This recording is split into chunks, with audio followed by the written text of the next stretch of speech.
नमस्कार। मैं हूं आपका हमजुमान संजीव चौहान, स्टेट पर हिंदी पर। और हमारे आज के खास कार्यक्रम के विशिष्ट मेहमान हैं डॉक्टर शरद कोहली, भारत के जाने माने अर्थशास्त्री, जिनसे आप सोने से लेके सुहागे तक की बात कर सकते हैं, देश से लेके विदेश तक की बात कर सकते हैं। सवाल कोई हो, जवाब सबका हाजिर है, संतुलित भाषा में, सही तरीके से, बिना किसी लारा लप्पा के इफेंट भटके। स्वागत है डॉक्टर शरद कोहली, स्टेट मेरा हिंदी में। नमस्कार संजीव, आपको और स्टेट मिरर के सभी फॉलोअर्स, व्यूअर्स, सब्सक्राइबर्स को मेरा अभिनंदन।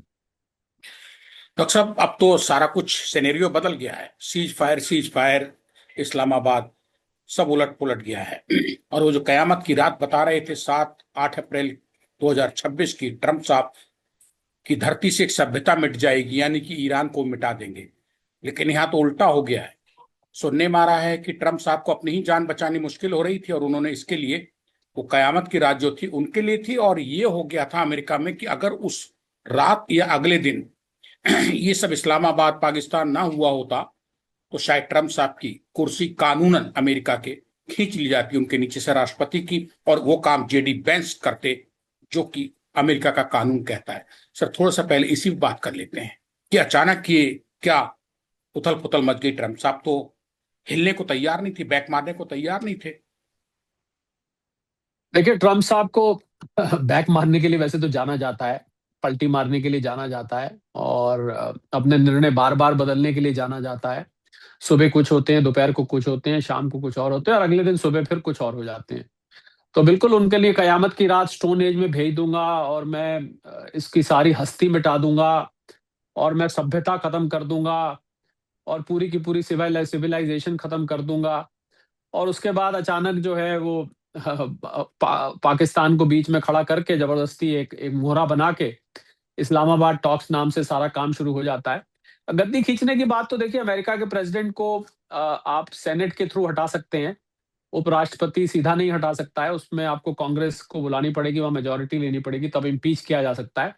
पर यह बात जरूर सच है कि उनकी सत्ता खतरे में थी, क्योंकि अमेरिका में जिस प्रकार हाहाकार मचा हुआ था, एक तो लोग ईरान को सपोर्ट नहीं कर रहे, दूसरा ट्रंप साहब की अपनी अप्रूवल रेटिंग गिरी पड़ी है, अमेरिकी अर्थव्यवस्था अस्त व्यस्त हो गई है पूरी, महंगाई वहां पर चरम पे है, गैस के दाम बढ़ गए हैं, ग्रोसरी के दाम बढ़ गए हैं, कॉस्ट ऑफ लिविंग बढ़ गई है, निवेश आ नहीं रहा, नौकरियां मिल नहीं रही। तो इन सब के चलते ट्रंप साहब को लग रहा था कि अगर ये युद्ध अब यहां से और आगे बढ़ता है, या मैंने कुछ ऐसा कदम उठाया जिसमें पहली बात तो सभ्यता समाप्त करने का एक ही तरीका था कि आप न्यूक्लियर हथियार चला दीजिए। अगर आप न्यूक्लियर हथियार चलाएंगे, परमाणु हथियार चलाएंगे, तभी ये सभ्यता, वो एक ऐसा हथियार है जो एक साथ करोड़ों लोगों की जान ले सकता है। बाकी ऐसा कोई हथियार नहीं है जो आप एक ही रात में उनकी पूरी की पूरी सभ्यता समाप्त कर दें, वगैरह वगैरह, ऐसा कोई हथियार नहीं है। तो न्यूक्लियर हथियार चलाना तो बहुत बड़ी बात हो जाती।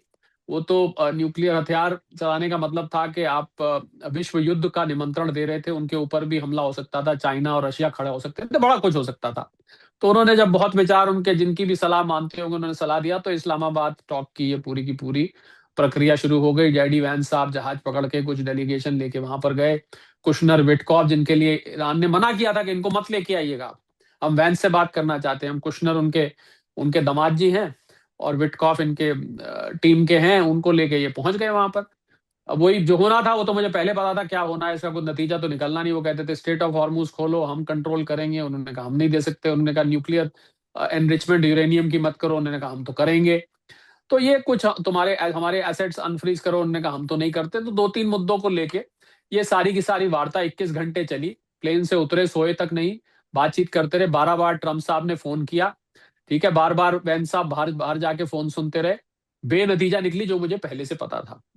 अब जो परिस्थिति बन गई है संजीव, वो बहुत ही खतरनाक बन गई है, क्योंकि शाम को 7:30 बजे की एक और डेडलाइन ट्रंप साहब ने अभी अभी दी है कि हम 7:30 बजे स्ट्रेट ऑफ हॉर्मूज की बैरिकेडिंग कर देंगे। ऐसे में ईरान ने धमकी दे दी है कि आओ, हम तो इंतजार कर रहे हैं, आके दिखाओ आप यहाँ पर। तो अब बिल्कुल ठनाठनी का युद्ध बन गया है ये। बिल्कुल यहाँ से मामला और बिगड़ता नजर आ रहा है। अगर शाम की, और अमेरिका ने अपने कुछ बॉम्बर्स वहां पर भेजे हैं, नेवल शिप्स भेज दी हैं, 7:30 बजे अगर बैरिकेडिंग होती है, तो इस बैरिकेडिंग को तोड़ने की कोशिश करेगा ईरान। और अगर ये युद्ध अब ईरान का युद्ध, ईरान के अंदर का युद्ध ना बन के, अब ये स्टेट ऑफ हॉर्मूज का युद्ध बन गया है। ये कुल मिला के अभी परिस्थिति है। शरद कोहली साहब, बात तो आपने बहुत सही कही है कि अब ये और ज्यादा खतरनाक हो गया है। लेकिन सर, समस्या ये आ रही है कि ईरान झुकने को तैयार नहीं है और ट्रंप की अब हिम्मत जवाब दे गई है। मैंने दो चीजें इस्तेमाल की हैं सर। अब ट्रंप को बहादुर नहीं कहेंगे सर, ट्रंप की हिम्मत जवाब दे रही है, जान बचाना चाह रहे हैं और ईरान पीछे हटना नहीं चाह रहा है। अब इजराइल साइड में खड़ा हो गया है, क्योंकि जी। इजराइल के डैडी तो अमेरिका और ट्रंप था। जो वो कह रहा था वो ये कर जी। रहे थे। ऐसे जी। में सवाल ये पैदा होता है कि सर, पाकिस्तान, इस्लामाबाद मतलब मीट हुई और फेल हो गई वो बैठक। पाकिस्तान को लग रहा था हम दुनिया में झंडा परचम लहरा देंगे अपना कि हमने शांति बात करा दी, और शायद ये नोबेल पुरस्कार के लिए भी फिर शहबाज शरीफ साहब जो है लग जाते अपने। सर चीन का भी, अमेरिका ने चीन को भी आंख दिखाई है। जबकि अब तक ये माना जा रहा था कि इस पूरे मामले में जो शांति वार्ता बुलाई गई थी बैठक टेबल पे इस्लामाबाद में, उसमें कहीं ना कहीं पाकिस्तान को ठीक करके ईरान को समझा के पाकिस्तान तक ले जाना, शांति समझौते की संभावित सीट पे बैठाना, इसमें सर चीन का बहुत बड़ा हाथ था कि पाकिस्तान के जी। पीछे चीन है। अब सर जी। अमेरिका ने, ट्रंप ने चीन को घुड़की दे दी है सर, अगर आपकी नजर में हो तो। बिल्कुल मेरी नजर में है, 50% टैरिफ लगाने की भी धमकी दे दी है। और अमेरिका को कहीं ये लग रहा है कि चीन उसको एंटी डिफेंस सिस्टम दे रहा है, इंटरसेप्टर्स दे रहा है, जो कि मिसाइल्स को रोकते हैं। एक तो ये शक हो गया है, दूसरा ये भी शक हो गया है अमेरिका को कि इनके पास हथियार वहां से आ रहे हैं। क्योंकि किस बिना पे इतना ईरान धमकी दे रहा है, जब इस पे ट्रम्प साहब ने ध्यान दिया तो उनको पता लगा कि किसी तीसरे देश के माध्यम से चाइना के हथियार ईरान में पहुंच रहे हैं। तो उन्होंने धमकी दे दी। यही तो मैं आपको कह रहा हूं कि युद्ध यहां से और ज्यादा विध्वंसक हो सकता है। क्योंकि जिस हिम्मत से ईरान पलट के जवाब देने को तैयार बैठा है, उस हिम्मत को देख के लोग हैरान हो रहे हैं। और जहां तक अमेरिका की बात है, अमेरिका, ट्रम्प साहब फंसे तो हुए ही हैं। वो अब यहाँ से ना वापस जा सकते हैं, आगे आगे जाने पे खतरा ही खतरा है। और स्ट्रेट ऑफ हॉर्मुज वो कह रहे हैं मैं कंट्रोल कर लूंगा। इससे सारी दुनिया की, संजीव, जो अर्थव्यवस्था है, और स्ट्रेट ऑफ हॉर्मुज को पे हमला अब होने का मतलब है, या स्ट्रेट ऑफ हॉर्मुज में यूं कहूं कि युद्ध अब यहाँ पर शिफ्ट होने का मतलब है कि आप सीधा सीधा दुनिया की अर्थव्यवस्था पर हमला कर रहे हैं। क्योंकि है तो वो पानी, वहां लोग तो रहते नहीं। ज्यादा आप जहाज नष्ट करेंगे जिन जहाजों पे सैनिक होंगे या नेवल कमांडर्स होंगे। पर ये सीधा सीधा दुनिया भर की अर्थव्यवस्था, क्योंकि चीन, जापान, कोरिया, भारत, ये चार बड़े देश हैं जिनके यहाँ का बहुत बड़ा व्यापार इस पर निर्भर करता है, पर्शियन गल्फ पर या स्ट्रेट ऑफ हॉर्मूज पर। और भारत के लिए ये रास्ता बहुत पास है। भारत का अभी मैं सुबह ही सारे आंकड़े जो है उनका उनको खंगाल रहा था। $200 बिलियन का इस माध्यम से, सिर्फ भारत भारत का बता रहा हूँ, इस स्ट्रेट ऑफ हॉर्मूज के थ्रू व्यापार होता है। यानी कि हो गया करीब 18-19 लाख करोड़ रुपए का व्यापार होता है। इतना बड़ा व्यापार, इसमें खाली क्रूड और गैस नहीं, बाकी चीजें भी जाती हैं। आवागमन यहीं से होता है। Kuwait, Bahrain, Qatar, Oman, UAE, Saudi Arabia, इन सब देशों में यहीं से व्यापार किया जाता है। तो बहुत ही खतरे की बात मुझे नजर आ रही है। और ये अब मुझे लग रहा है, संजीव, कि ये युद्ध एक निर्णायक मोड़ पर पहुंच सकता है। क्योंकि ये ऐसे पॉइंट पे पहुंच जाएगा कि जहां पर कोई ना कोई अब इसमें निर्णय आना पड़ेगा। क्योंकि ट्रम्प साहब का, और देखिए इसमें हैरानी की बात आप एक देखिए संजीव, जो हम बात कर रहे थे, पहले भी बात करी हमने, कि स्ट्रेट ऑफ हॉर्मूज तो पहले ही खुला हुआ था। आप अब अपनी सारी जान लगा रहे हैं स्ट्रेट ऑफ हॉर्मूज को खोलने में। और क्यों लगा रहे हैं? क्योंकि आपको लग रहा है कि अब मेरे घर में महंगाई बढ़ रही है, ऑयल की कीमतें बढ़ने से, स्ट्रेट ऑफ हॉर्मूज के बढ़ने से मेरे अपने घर में महंगाई बढ़ रही है, मेरे लोग जी परेशान हैं यहाँ पर। जी और मैं ईरान का भी ऑयल एक्सपोर्ट रोकना चाहता हूं। क्योंकि ईरान को रोज का $200 बिलियन का रोज का मुनाफा, 100 डॉलर प्रति बैरल अगर हम मान के चलें, तो करीब $2 मिलियन वहां से जाते हैं। तो इतनी बड़ी मात्रा में ईरान पैसा कमा रहा है। वो ये भी रोकना चाहते हैं और अपने घर की महंगाई रोकना चाहते हैं। तो अब ये स्ट्रेट ऑफ हॉर्मूज सारा मामला जो है बहुत कॉम्प्लिकेट हो गया है।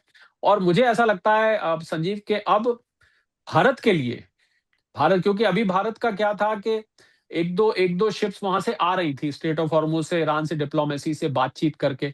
पर अब अगर यहाँ बैरिकेडिंग हो जाती है और बिल्कुल ही विराम लग जाता है, तो फिर भारत के लिए भी समस्याएं, अब अर्थव्यवस्था के लिए। क्योंकि हमारे जो स्टॉक्स हैं वो खत्म हो रहे हैं, जो धीरे धीरे करके, हालांकि 60% एलपीजी अब हमने अपने यहाँ बनानी शुरू कर दी है। पर पेट्रोल डीजल के दाम अब यहाँ से बढ़ सकते हैं। क्रूड ऑयल की प्राइस आपने देखी, जो 95 तक आ गई थी, वो बढ़ के वो बढ़ के सीधी फिर 105 सुबह चली गई थी, अब फिर 102 के आसपास आई है। स्टॉक मार्केट में, शेयर मार्केट में बुरी तरह से सुबह गिरावट आई, हल्की सी रिकवर करी, एक टेक्निकल बाउंस आया है, पर बहुत ही अनिश्चितता का माहौल कुल मिलाकर खड़ा हो गया है, अगर हम यहाँ बात करें तो संजीव। चीन पे सर 50% टैरिफ की जो थ्रेट किया है और धमकी दिया है अमेरिका ने, ट्रंप ने, सर चीन इस धमकी को किस तरीके से लेगा, पहली रिएक्ट बात तो करेगा? पहली बाबात तो ट्रम्प साहब के पास ये टैरिफ लगाने का अधिकार ही नहीं है। वहां का सुप्रीम कोर्ट उनका ये अधिकार ले चुका है, उसको खारिज कर चुका है। केवल सेक्शन 232 में आप ये टैरिफ लगा सकते हैं, और या 122 में लगा सकते हैं, पर उसमें जब होता है जब आपके साथ कोई अनफेयर ट्रेड प्रैक्टिस हो रही है। यहाँ पर अनफेयर ट्रेड प्रैक्टिस कोई नहीं है। तो ट्रम्प साहब किस बिना पे धमकी दे रहे हैं मैं टैरिफ लगा दूंगा? और ट्रम्प साहब ने तो अगले अगले महीने मिलने जाना था शी जिनपिंग से। आप टैरिफ लगा के मिलने जाएंगे उनसे? पहले आप उन पर टैरिफ लगा दे, वो मिलना चाहेंगे आपसे? तो पहले तो ट्रम्प साहब को डिसाइड करना पड़ेगा कि पहले टैरिफ लगाने का अधिकार है कि नहीं है। दूसरा, आपकी मीटिंग है अगले महीने, इसके साथ ये आर्थिक युद्ध भी जोड़ रहे हैं इस युद्ध के साथ। तो चीन के साथ भी अपने रिश्ते और ज्यादा अमेरिका बिगाड़ेगा ये कह के। और अगर चीन वाकई में ईरान को सपोर्ट कर रहा है, सचमुच में अगर ईरान के पास हथियार भेज रहा है किसी तीसरे देश के माध्यम से, तो मैं मानता हूं ये युद्ध की एक बहुत ही खतरनाक खतरनाक स्थिति है।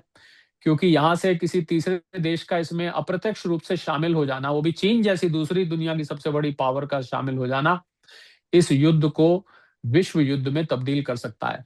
तो चीन पे भी बहुत बारीकी से नजर रखनी चाहिए। और चीन, जो लोग ये समझते हैं कि चीन भारत का बहुत बड़ा दोस्त है या बहुत बड़ा अब मित्र बन गया है, चीन की अब ब्रांड्स यहाँ दिखाई देते हैं, चीन की गाड़ियां अब भारत में BYD आपने देखा होगा दिखाई देती है, चीन के लोगों को वीजा भी दिया जा रहा है, भारत की कैलाश मानसरोवर यात्रा भी शुरू हो गई है, उनको मैं बताना चाहूंगा कि आज ही भारत सरकार की तरफ से एक ऑब्जेक्शन उठाया गया है कि आप अरुणाचल प्रदेश में अक्षय चिन्ह जो है वहां पर, चीन वहां उन जगहों के नाम बदल रहा है अपने अपनी मर्जी से, भारत के अंदर की टेरिटरी के वो अपने नाम रख रहा है कि हमने आज से इसका नाम ये रखा। तो चीन पर किसी भी लिहाज से विश्वास नहीं किया जा सकता। तो मैं यहाँ चीन की कतई तरफदारी नहीं करूंगा। इस युद्ध के माध्यम से जरूर जरूर कहना चाहूंगा कि उनको टैरिफ, ट्रम्प साहब को टैरिफ लगाने का अधिकार नहीं है। तो बहुत ही बदलते हुए समीकरण हैं संजीव, पूरे के पूरे विश्व में इस समय इक्वेशंस बहुत तेजी से बदल रही हैं। मिलिट्री मोर्चे पर भी, जियोपॉलिटिकल जिसको बोलते हैं, और आर्थिक मोर्चे पर भी बहुत तेजी से बहुत ही कॉम्प्लिकेटेड स्थिति होती जा रही है। क्योंकि चीन का ये नाम बदलना अक्षय चिन्ह के इलाकों का, ये भारत को उकसाने के लिए है, भारत को करने के लिए। और आपने को शायद पता होगा, इस हफ्ते सलमान खान साहब की मातृभूमि नाम से एक पिक्चर रिलीज होने जा रही है, जो कि गलवान के घटना के ऊपर बनाई गई है। पहले उसका नाम गलवान से रिलेटेड था, उसको बदल के अब मातृभूमि किया गया है। तो आप समझ सकते हैं। और ये चीन के विरुद्ध भावनाएं, इस पिक्चर सलमान खान की मूवी है तो नेचुरल बात है कुछ तो चलेगी, तो उससे भारतीयों की भावना को और भड़काएगा ये। तो यहाँ से सिचुएशन बहुत ही कॉम्प्लिकेट हो रही है। मुझे लग रहा है ये मतलब ये अगले अगले 1-2 महीने में आपको पूरे विश्व की जो जियोपॉलिटिकल और जियो इकोनॉमिक इक्वेशन है यहाँ से फिर से बदलती हुई दिखाई देगी संजीव। और डॉक्टर शरद कोहली साहब, आपने सलमान खान सुपरस्टार जो है उनकी फिल्म की बात की, जो कि गलवान घाटी में 2-4 साल पहले विवाद के ऊपर बनाई गई है, उसका नाम बदल दिया गया है लेकिन कहानी उसी की है। आपने कहा ये भड़काएगी भारतीयों को, थोड़ा सा ये क्लियर करें सर, किस तरीके से, मतलब भारत के पक्ष में और ये विपक्ष में? नहीं, भारत के पक्ष में, क्योंकि क्योंकि देखिए, जिस घटना को लोगों ने आज तक सुना ही सुना था, और जिस घटना के बारे में मोटा मोटा आपको पता था, आपको ब्रॉड ब्रॉड एक जानकारी थी। अब जब 2-3 घंटे की पिक्चर होती है तो उसमें तो उस घटना को आप बारीकी से और नजदीक से देखते हैं। अब कहां तक वो सच है, कितनी उसमें सच्चाई है, कितनी सच्चाई नहीं है, ये तो मूवी सामने आएगी तो पता लगेगा, या जो उसको भारतीय मिलिट्री उसका पुष्टिकरण करेगी। उसका पुष्टिकरण होना चाहिए ना कि भाई आपने जो बनाई है एक काल्पनिक घटना नहीं है, या अपनी तरफ से कोई घटनाएं इसमें नहीं लगा दी है। आपने उसमें जो सच वहां पर घटा गलवान में जो उस समय हुआ था, आपने वही इसमें दर्शाया है। तो ये पहली बात तो उस पर निर्भर करेगा। पर मान लीजिए उसमें सच दर्शाया है, तो नेचुरली भारतीयों को राष्ट्रवाद की तरफ ही ले जाएगा। क्योंकि ये राष्ट्रवाद की फिल्म है, भारत में किस प्रकार गलवान घाटी के घटना को भारत में भारतीय जवानों ने बहादुरी का काम किया उसको दर्शाएगा। तो और जहां तक बात चीन की है संजीव, तो चीन के प्रति ये तो है नहीं कि चीन के प्रति हमारा कोई बड़ सहानुभूति दिखाई देगी इस मूवी के बाद, ऐसा तो हो नहीं सकता। क्योंकि गलवान की घटना तो हम सब जानते हैं किस बारे में है। चीन ने घुसपैठ करने की कोशिश करी, भारतीय सैनिकों को चैलेंज किया था। तो ये सारी बात चीन के खिलाफ कोई बहुत ज्यादा सॉफ्ट कॉर्नर आपको नहीं लेके आएगी। और ऐसे में चीन से हमारा व्यापार दिन ब दिन बढ़ रहा है। बाय द वे, $100 बिलियन का हमारा ट्रेड डेफिसिट हो चुका है। यानी कि हम $100 बिलियन का, भारत में मैं दर्जनों बिजनेसमैन को जानता हूं संजीव, दर्जनों, जो कि केवल और केवल चीन के सहारे, उनकी फैक्ट्रियां, उनके बिजनेस, उनकी आगे तनख्वाहें जाती हैं, उनके एम्प्लॉयज काम करते हैं, केवल और केवल चीन के इंपोर्ट्स पर काम चलता है। तो इतनी बुरी तरह से चीन हमारी हमारी अर्थव्यवस्था में गुथा हुआ है, एक तरह से इस तरीके से इंटैंगल्ड है। ऐसे में अक्षय चिन्ह में चीन का भारत को भड़काने के लिए वहां के नाम बदलना बिल्कुल भी स्वीकार नहीं है। और गलवान देखने के बाद मुझे लग रहा है भारतीयों को चाइनीज की असलियत और ज्यादा दिखाई देगी। ये जब पिक्चर रिलीज होगी, शर्त यह है कि पिक्चर में जो दिखाया गया है वो सत्य घटनाओं पर आधारित हो, उसमें कुछ काल्पनिक परिदृश्य ना पेश किए गए हों, तो ये बिल्कुल दर्शाएगा। इस वक्त जो दर्शक श्रोता हमारे और व्यूवर्स सब्सक्राइबर्स सभी जुड़े हैं, मैं उनको बताना चाहूंगा, मैं हूं आपके साथ आपका हमजुबान संजीव चौहान, और आप जुड़े हुए हैं स्टेट पर हिंदी पर खास कार्यक्रम में विशेष मेहमान डॉक्टर शरद कोहली के साथ, कि ईरान और अमेरिका के बीच जो खाई और वो बजाय कम होने के, गहराई कम होने के बढ़ती जा रही है। इस्लामाबाद श्रेय लूटना चाह रहा था सर, वो नहीं लूट पाया, सब मिट्टी पलीत हो गई है, सबकी मिलके हुई है, लेकिन यहाँ ईरान फिर भी अपना झंडा बुलंद करके इस्लामाबाद से वापस आया है। कुछ समय के लिए घड़ी टली थी, लेकिन सर तेल और अर्थ, इसकी जंग जो छिड़ी थी वो आसमान से धरती पे थी, अब तो ये तेल की लड़ाई पानी में पहुंच गई है। समंदर में पहुंची लड़ाई में कौन कौन डूबेगा ये नहीं कहा जा सकता, लेकिन सर अगर समंदर में ये लड़ाई ईरान और अमेरिका के बीच हुई तो तय है कि दुनिया के कई देशों की अर्थव्यवस्था इस समंदर में डूबेगी, तबाही मच जाएगी, जिनमें भारत भी शामिल होगा। आप यही कह रहे हैं, मैं अब तक की बात से आपका समझ पाया हूं तो? मैं ये नहीं कह रहा कि भारत की अर्थव्यवस्था डूबेगी, मैं ये कह रहा हूं कि भारतीय अर्थव्यवस्था पर इसका प्रभाव पड़ेगा। क्योंकि हमारे उदाहरण के तौर पर क्रूड के जो पेट्रोलियम रिजर्व्स हैं, पेद्दूर में है, विशाखापट्टनम में है, बेंगलुरु में है, हमारे पास रिजर्व्स हैं, 1.5-2 महीने के हमारे पास रिजर्व्स हैं। पर जब अगर दिन ब दिन युद्ध आगे चलता गया, क्रूड की कीमतें लगातार ऊपर बढ़, दो फ्रंट पे प्रॉब्लम है। एक फ्रंट है आपका सप्लाई का, यानी कि सप्लाई निरंतर बनी रहनी चाहिए। दूसरा फ्रंट है कीमत का। कीमत हमें ज्यादा, आज शाम को महंगाई के आंकड़े आने हैं, सीपीआई के आंकड़े आज शाम को रिलीज होने हैं, जो मंथली मार्च के आंकड़े। और मुझे ऐसा लग रहा है कि शायद फरवरी के मुकाबले मार्च में महंगाई आपको और ज्यादा दिखाई दी, क्योंकि 28 फरवरी को लड़ाई शुरू हो गई थी और तुरंत क्रूड के प्राइस बढ़ गई थी। हो सकता है आपको मार्च के आंकड़े ये दिखाएं कि महंगाई हमारी फरवरी के मुकाबले बढ़ गई है। तो महंगाई के मोर्चे पर भारतीय अर्थव्यवस्था क्योंकि इतनी तेज रफ्तार से बढ़ रही थी संजीव, कि भारतीय अर्थव्यवस्था में सबसे ज्यादा रेजिस्टेंस है, जिसको रेजिस्टेंस बोलते हैं, उसको, उसमें जूझने का कैपेसिटी है। पर कुछ अर्थव्यवस्थाएं दुनिया में ऐसी हैं, पाकिस्तान की है, श्रीलंका की है, बांग्लादेश की है, कुछ हद तक जापान की भी अब हालत खराब है, और कुछ अर्थव्यवस्थाएं तो बिल्कुल चरमराने के कगार पे खड़ी हैं। उन लोगों को पर ज्यादा असर होगा, बल्कि भारतीय अर्थव्यवस्था तो इसको सबसे लंबे समय तक झेल सकती है और झेली रही है अभी तक। देखिए, आप देखें तो भारत सरकार की जो नीतियां रही हैं, उसकी वजह से आज तक पेट्रोल डीजल, आम आदमी जब सारी दुनिया में बढ़ गया, अब भारत में वो नहीं बढ़ा। कुछ लोग इसमें राजनीतिक तड़का लगाना चाहते हैं कि भाई इलेक्शन हो रहे हैं, रुक जाओ, 30 अप्रैल तक रुक जाओ, आखिरी दिन की वोटिंग हो जाने दो, उसके बाद जो है ये आपको बढ़ता दिखाई देगा। वो राजनीति है, मैं राजनीति में नहीं जाता हूं।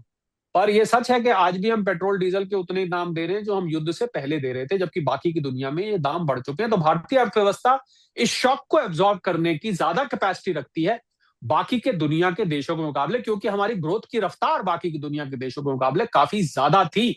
इसलिए हम उस झटके को सहन कर सकते हैं। बाकी देखिए, अब अनलिमिटेड पीरियड तक सहन कर पाएंगे ये कह पाना तो बहुत कठिन है।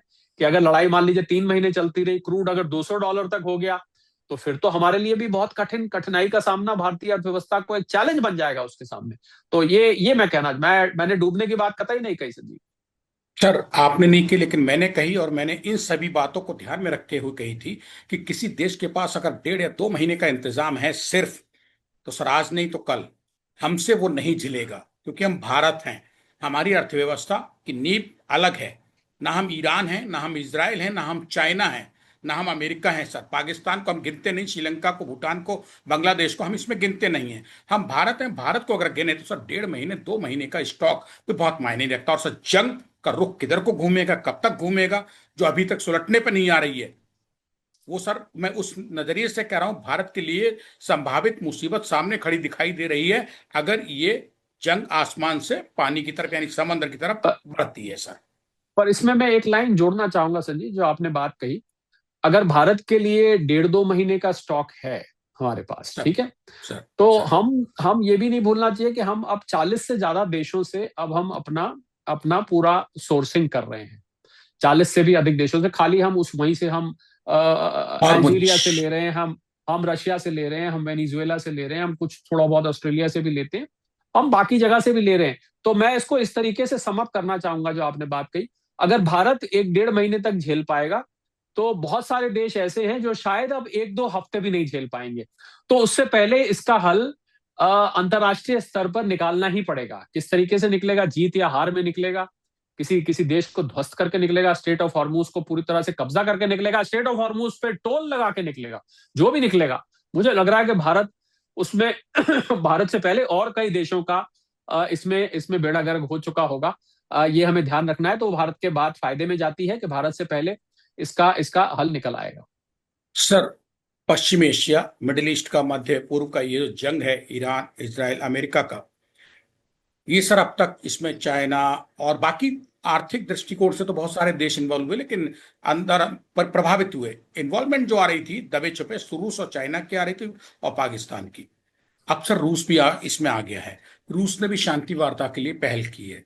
इसकी क्या वजह, क्या कारण हो सकते हैं, अंदर की क्या कहानी हो सकती है कि रूस अगर इशारा कर रहा है कि चलिए पाकिस्तान, इस्लामाबाद अगर फेल हुआ तो हम कुछ मदद करें, उसको सुलझा लिया जाए सर। तो इसके पीछे सर स्ट्रेटेजी रूस के पीछे बता पाए?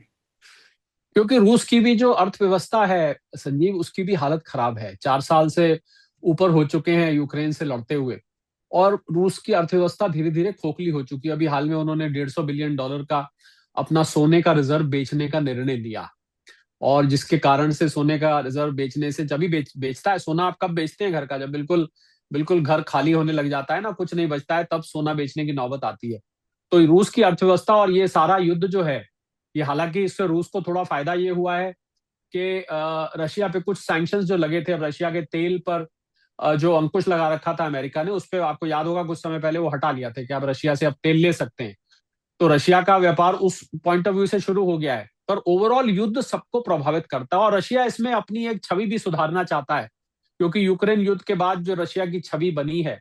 पर दिक्कत यह है कि जब कोई मध्यस्थता कराता है तो वो स्वयं पाक होना चाहिए। पर रशिया इस समय खुद युद्ध में सम्मिलित है। अभी 2 दिन पहले भी यूक्रेन में बहुत बड़े हमले हुए हैं। तो जो खुद युद्ध में उलझा हो, ये ऐसी था जैसे पाकिस्तान अफगानिस्तान के साथ युद्ध में उलझा हुआ है और वो मध्यस्थता शांति की बात करने चला। तो मेरा ऐसा मानना है संजीव कि जो शांति की बात करता है, तो वो उसको उसको कथनी और करनी एक जैसी होनी चाहिए। ऐसा ऐसा लोग मानते हैं कि जो आप दूसरे को पढ़ा रहे हैं, उसका स्वयं पालन होना चाहिए। तो अभी पहले मुझे लगा रशिया को पहले स्वयं यूक्रेन के स्तर पर कुछ शांति का प्रयास करना पड़ेगा, तब उसको सीरियसली लिया जाएगा। पर रशिया की मध्यस्थता अमेरिका स्वीकार करेगा कि नहीं करेगा, ये तो समय बताएगा। ट्रम्प साहब से तो कुछ भी आप उम्मीद कर सकते हैं, उनसे तो आप कोई भी चीज की उम्मीद रखिए। You can expect anything. Doctor Sharad Kohli साहब, अमेरिका में अगर किसी देश के साथ अमेरिका लगातार 30 दिन तक या 60 दिन तक 2 महीने अगर युद्ध करता है, तो 61वें दिन लड़ाई के लिए उसको सीनेट से परमिशन लेनी होगी। और अब इस जंग को ईरान की और इसराइल की, अमेरिका की, ये बहुत कम टाइम बचा है। 28 फरवरी को शुरू हुआ था, जी। 60 दिन के लिए। ऐसे में सर ट्रंप की हालत तो खराब है ही, लेकिन अभी अगर समंदर में लड़ने जा रहे हैं, होर्मुज पे लड़ने जा रहे हैं, तो सर क्या ट्रंप के अमेरिका में बाहैसियत राष्ट्रपति हालत और पतली नहीं होती जा रही, खराब होती जा रही है, बिल्कुल कगारी की तरफ पहुंचते जा रहे हैं? क्या ये नहीं है? क्यों सर 60 दिन इनको युद्ध, उसके बाद परमिशन नहीं है, फिर तो इनसे बैक करवाया जाएगा और इनकी कुर्सी लेने के भी इंतजाम है कानूनन अमेरिका के। आप क्या सोचते हैं? बिल्कुल, इनकी हालत खराब ऑलरेडी हो चुकी है, होने जा रही नहीं है, होती जा रही नहीं, ऑलरेडी हो चुकी है। 60% लोग, जैसा मैंने कहा, कि ईरान में इस युद्ध को अप्रूव नहीं कर रहे हैं। अमेरिकी आम जनता की बात करें, और इनके रिपब्लिकन पार्टी में अंदर रिपब्लिकन लोग भी बहुत सारे इस युद्ध के खिलाफ नहीं है। एक एनसीटीसी के जो जो कैंट थे उन्होंने रिजाइन भी किया था। हार्डकोर मागा फॉलोअर थे, वो रिपब्लिकन थे। तो धीरे धीरे लोगों के दबी आवाज में वहां पर अंदर अब आवाज उठ रही है कि इस युद्ध की हमें जरूरत नहीं थी, हमें कोई खतरा नहीं था ईरान से। आपने इसराइल के कहने पर या सऊदी अरेबिया के कहने पर, जिसके भी कहने पर, आपने वहां पर मुसाद के कहने पर आपने उठा के उन पे युद्ध कर दिया।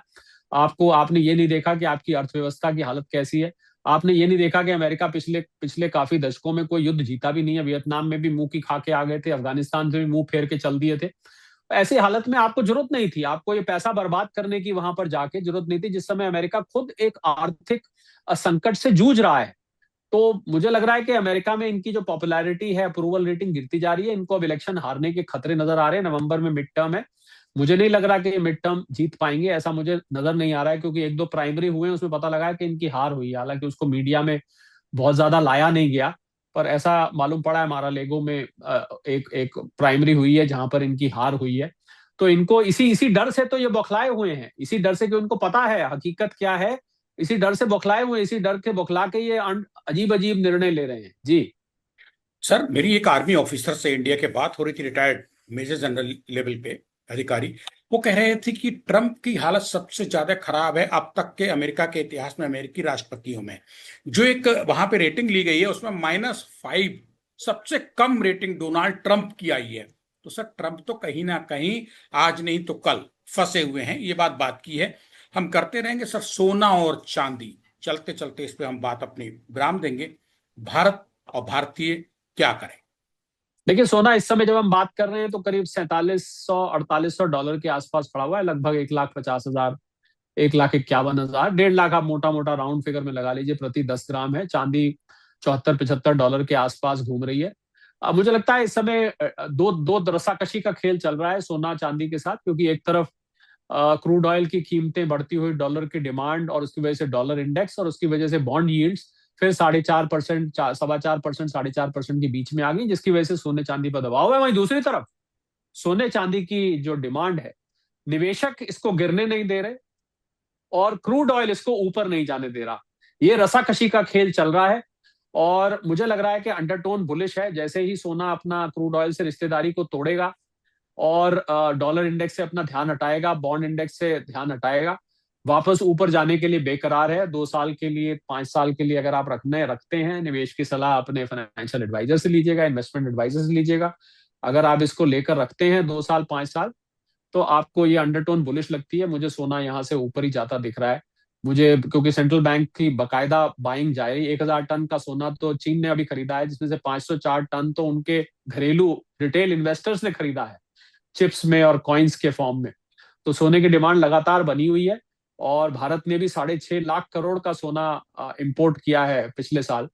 तो बहुत बड़ी मात्रा है और सोने की कंजम्पशन भी जारी है, निवेश भी जारी है। कुछ टाइम के लिए लोग, जब कीमत ठहराव आ जाता है कीमत में, तो लोगों का ध्यान थोड़ा दूसरी तरफ चला जाता है। पर दूसरी तरफ कहाँ जाएगा? शेयर मार्केट का भी भट्टा बैठा हुआ है, उधर रियल एस्टेट भी बहुत कमजोर पड़ती जा रही है।